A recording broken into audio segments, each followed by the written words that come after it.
আসসালামু আলাইকুম সুপ্রিয় শিক্ষার্থীরা, তোমাদের স্বাগত জানাই তৌহিদ একাডেমিতে। আজকে আমি তোমাদের সামনে নতুন কারিকুলামের নবম শ্রেণীর শিক্ষার্থীদের জন্য শিখন অভিজ্ঞতা ৩ থেকে আমি একটি গুরুত্বপূর্ণ গাণিতিক সমস্যার সমাধান সহ আমরা ক্যালকুলেটরের মাধ্যমে কিভাবে সূচক এবং লগ এর কিছু সমস্যার সমাধান করব সেটা নিয়ে মূলত আলোচনা করব। সেই ক্ষেত্রে আমি তোমাদের যে বিষয়টি না বললে না, তোমরা যদি একটু দেখো যে আমাদের লগের ক্ষেত্রে এই 3টি সূত্র আমি একটু আলোচনা করব, কারণ এই 3টি সূত্রই আমরা 71 পেজে যদি একটু দেখি, তোমরা নতুন যে বইটি রয়েছে নবম শ্রেণীর, এই নতুন বইটি থেকে তোমরা 71 পেজে আমরা লগের যে ব্যবহার, এই লগারিদমের ব্যবহারটা আমরা ক্যালকুলেটরের সাহায্যে কীভাবে নির্ণয় করব সেটি মূলত একটু আলোচনা করব। দেখো, 8% চক্রবৃদ্ধি মুনাফা হারে চক্রবৃদ্ধি মূলধন কত বছরে দ্বিগুণ হবে? তো লগের মাধ্যমে আমরা যখন চক্রবৃদ্ধি মুনাফার গাণিতিক সমস্যার সমাধান করব, আমাদের মনে রাখতে হবে অষ্টম শ্রেণীতে তোমরা যখন পড়াশোনা করেছো তখন চক্রবৃদ্ধি মূলধনের ক্ষেত্রে সি সমান P into 1 plus R whole to the N, এই সূত্রটি তোমরা শিখেছিলে। দেখো, ক্লাস 8-এ তোমরা শিখেছিলে চক্রবৃদ্ধি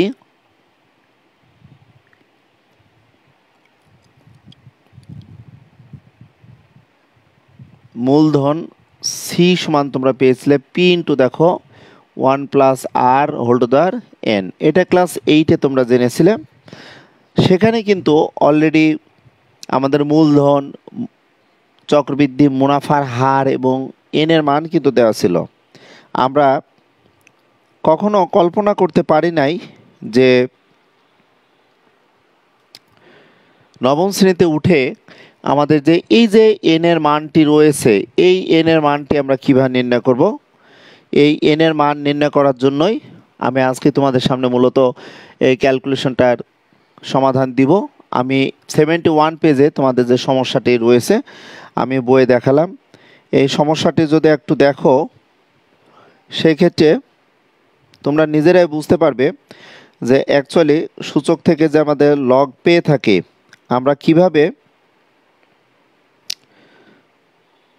এই লগের মাধ্যমে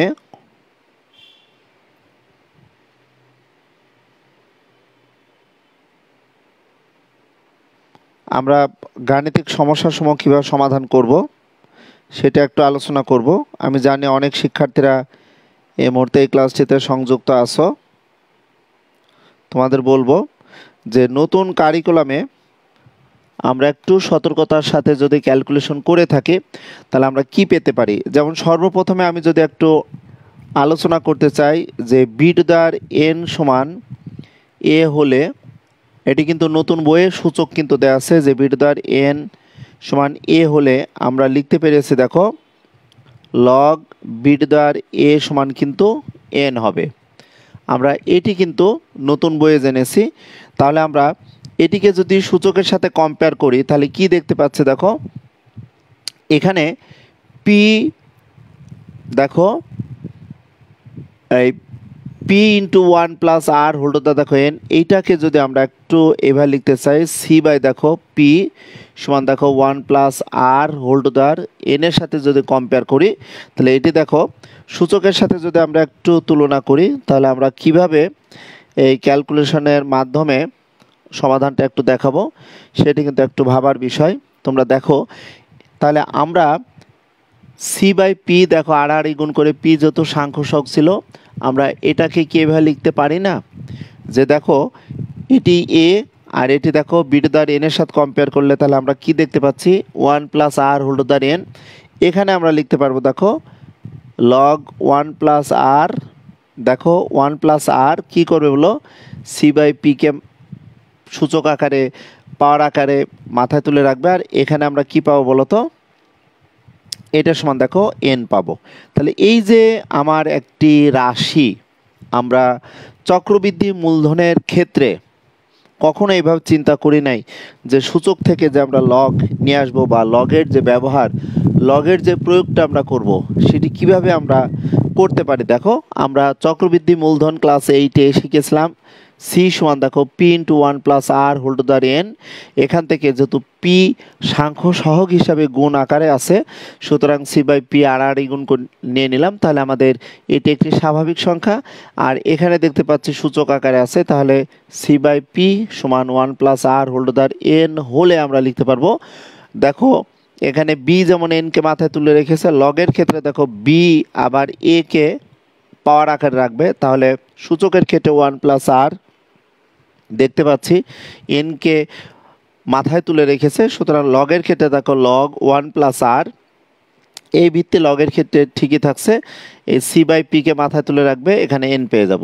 তাহলে এখান থেকে যদি আমরা একটু বিবেচনা করি, আমরা যদি লগের বিষয়টি একটু ক্লিয়ারলি জানতে চাই, তাহলে আমরা কিভাবে এটি বুঝবো। দেখো আমরা এটার সাথে কম্পেয়ার করে 71 পেজে যে ম্যাথটি রয়েছে, এই ম্যাথটি আমি চক্রবৃদ্ধি মূলধনের সূত্রটি এখানে আলোচনা করেছি। আমরা 2p সমান p ইন্টু দেখো 1+0.08 হোল টু দ্য এন হলে আমরা এন এর মান আমরা কীভাবে নির্ণয় করব, এটি কিন্তু আমি এখানে লিখে রাখার চেষ্টা করেছি, তাই না। তাহলে আমাদের এই ক্ষেত্রে এই যে প্রথম সূত্রটি বা এখানে লগের নতুন বইয়ে যে সূত্র আসছে, এটি কিন্তু পুরাতন বইয়ে তোমরা যদি একটু দেখো, log a base m to the power R সমান আর লগ এ বেজ দেখো এম, এই সূত্রটি কিন্তু এখানে আমরা নতুন বইয়ে দেখতে পাচ্ছি। Log b base a to the power x সমান দেখো এক্স যেহেতু পাওয়ার আকারে আছে, আমরা পাওয়ার আকারে থাকার কারণে লগের যে সূত্র, এই সূত্র অনুসারে আমরা পূর্বে লিখে নিতে পারি। এটি আমাদের কাজে লাগবে। আবার log a base b into log b base a সমান 1 হবে। এটা তোমরা নতুন বইয়ে হয়তো একটু তোমাদের কাছে কষ্ট হতে পারে যে নতুন বই কিভাবে এটি তোমরা দেখবে। আমি গাণিতিক সমস্যাটি সমাধান দেওয়ার ক্ষেত্রে আমরা কিভাবে ডিভাইস ব্যবহার করব, এটি মূলত একটু আলোচনা করার চেষ্টার জন্য আমি এই ক্লাসটিতে সংযুক্ত আছি। আমি জানি যে তোমরা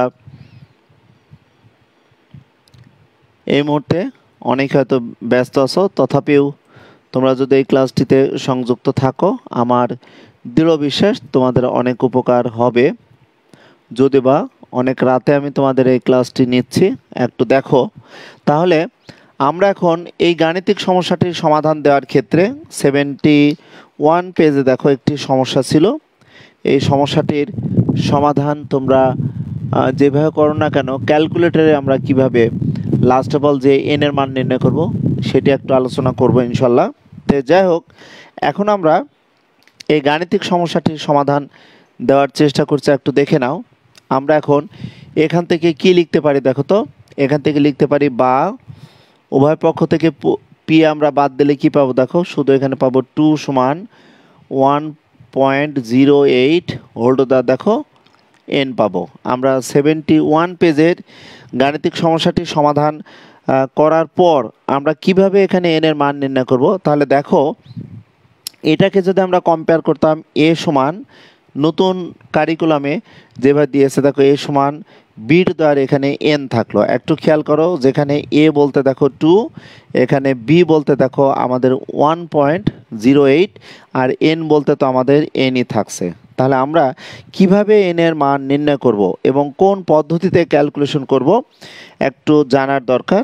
তোমরা যদি একটু দেখো, তাহলে আমরা এখান থেকে নিঃসন্দেহে লিখতে পারবো যে 1.08 এর পাওয়ার কিন্তু দেখো এন আছে, এটি কিন্তু ভিত্তি, এটা আমরা দেখতে পাচ্ছি। এই বি কিন্তু এখানে ভিত্তি আকারে আছে, 2 কিন্তু একটি স্বাভাবিক সংখ্যার সাথে যদি কম্পেয়ার করি, তাহলে আমরা এটি লিখতে পারবো দেখো লগের ক্ষেত্রে এটা দেখো 1.08 হবে, এবং লগের ক্ষেত্রে আমরা এইটা থেকে কি লিখতে পারি দেখো, এত হলে আমরা লিখতে পারবো log b to the power a সমান দেখো আমরা এন লিখতে পারবো। সূত্রটি যদি একটু দেখি, আমরা সূচক থেকে দেখো লব কীভাবে নিয়ে আসবো, সেটি একটু জানার বিষয়। দেখো তাহলে লগ এখানে ভিত্তি আছে 1.08, তাহলে 1.08 কিন্তু দেখো 2কে মাথায় তুলে রাখবে, সমান এটা হবে দেখো n হবে। একটু যদি মনোযোগ সহকারে দেখো আমি কি লিখলাম, যে সূচক থেকে আমরা লগ কিভাবে নিয়ে আসবো সেটি কিন্তু একটু জানার বিষয়, সেটি আমাদের একটু বুঝতে হবে। কারণ তোমরা অনেক শিক্ষার্থীরা জানো যে নতুন কারিকুলামে পিআইগুলো ভালোভাবে জানতে হয়, এবং আমি তোমাদের দেখো সিম্পল একটি ম্যাথ কিভাবে ক্যালকুলেশন করে দেওয়ার চেষ্টা করছি। এখন প্রশ্ন হচ্ছে আমরা ক্যালকুলেটারে এটা কিভাবে ক্যালকুলেশন করব। আমরা এটাকে যদি এখন এখানে লিখি, দেখো n সমান লগ 1.08 দেখো 2, এটাকে এখন এই সূত্রের সাথে যদি একটু লিখতে চাই আমরা কি লিখতে পারি, দেখো লগ এখানে কি লিখবো বলো, 10 ভিত্তি আনবো, কারণ আমরা লগ দুই ধরনের জানি, একটি 10 ভিত্তিক লগ, একটি অর্থাৎ সাধারণ লগ আর একটি স্বাভাবিক লগ। তাহলে আমরা এটা লিখবো, দেখো আমরা এখানে লিখবো দেখো 10 টু দ্য 2 এখানে লিখবো ইনটু দেখো আমরা 10 টু দেওয়ার, আমরা যদি এখানে 10 আনতে চাই এটি ঠিকই রাখতে হবে। তাহলে আমরা কি লিখবো, দেখো এখানে লগ দেখো 1.08, এখানে আমরা এটা 10 লিখে নিতে পারি কিনা একটু দেখে নাও। আমরা কি লিখলাম দেখো, এই ক্যালকুলেশনটা আমি এখানে দেখাচ্ছি খুব ভালো করে যদি একটু দেখো, যে আমরা যদি ডিটেলসে ভেঙে আমরা খুব সহজ হয়তো এটার ক্যালকুলেশনটা ক্যালকুলেটরের মাধ্যমে ভেঙে তোমাদের দেখাতে পারি, কিন্তু আমি যদি একটু ইন ডিটেলসে যাই, ডিটেলসে যদি ক্যালকুলেশনটা আমি একটু দেখাতে চাই, তাহলে আমি কি লিখতে পারি, দেখো log c with base a সমান দেখো ভিত্তি এ ঠিকই থাকলো, দেখো আমি এ টু দ্য বি অতিরিক্ত নিয়ে আসছি, তাহলে এইটা দেখো 1.08 হোল টু দ্য দেখো অর্থাৎ 10 ভিত্তিক 10 উইথ বেস 1.08 লিখেছি, এই 10 দেখো এখানে লিখেছি।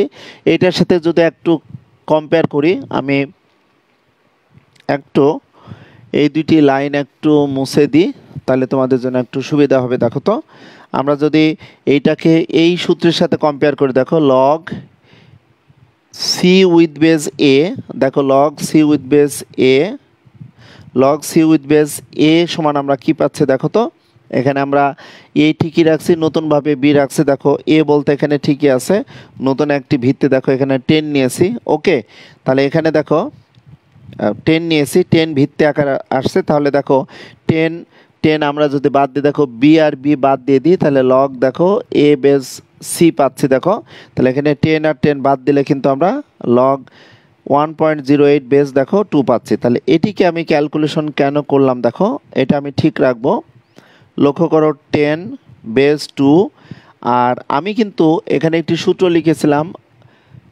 এ বেস বি ইন্টু দেখো লগ বি বেস এ সমান যদি 1 হয়, এখান থেকে আমরা কি সূত্র লিখতে পারি, দেখো লগ এ বেস বি সমান অবশ্যই লিখতে পারবো, যেহেতু গুণ আছে তাহলে ভাগের মতো, যে এটি কী হবে বলো, বি বেস এ হবে, অর্থাৎ log a base b into log b base a সমান 1 যদি হয়, তাহলে লগ এ বেস বি সমান 1 বাই আমরা বি বেস এ লিখতে পারবো।